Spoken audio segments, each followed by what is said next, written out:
Hey Rock Gamers, we're going to have a short little video today and we're going to talk about using your sovereign keys in the Legendary Tavern.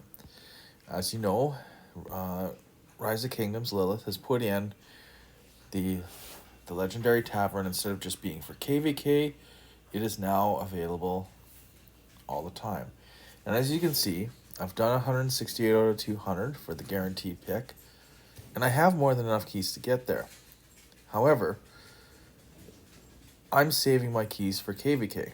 And the reason for this is that there is a 200 key opening event in the in KVK for the Crystal Tech.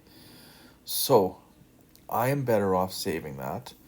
Let this just keep naturally one a day building up, and every key I can acquire along the way until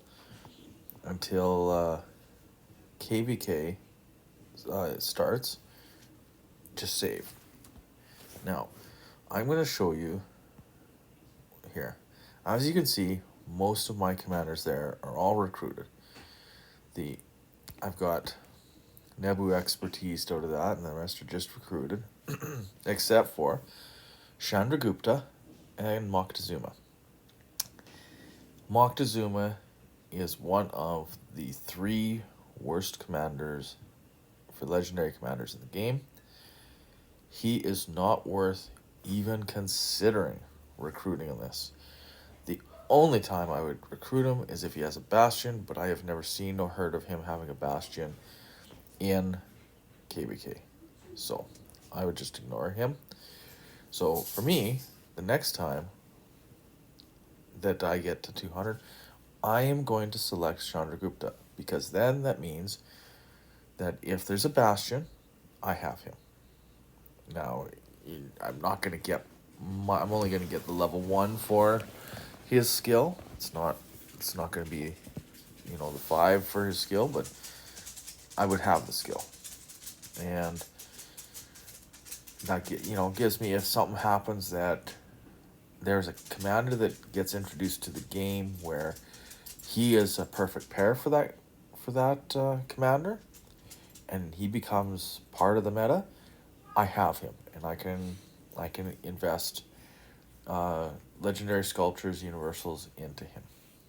Now, the other option when you're picking is you can just focus on one commander that you are going to build up through the Legendary Tavern.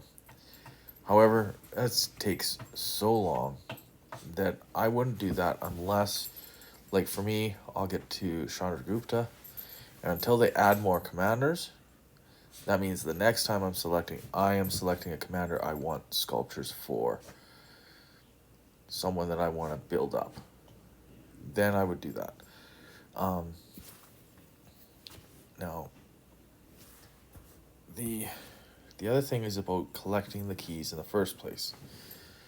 So a lot of the events, like Warpath for example, the sovereign keys are the big thing here. So I don't even care about the resources. Even the 3-hour speed ups aren't really a big deal. It's those sovereign keys. So those 4 sovereign keys I can get per day are key, and I would even spend speed ups to make sure I recruited the troops to fill these out to get the sovereign keys. Now, what I do is I'm watching for events like that in the event calendar, and it looks like Mighty Army. That's another trained troop one. I would make sure that I will have tier 2 troops continuing to train during that, so that I can fill the requirements out for that very easily. And then what to do is when you got to like an MGE, or if you're doing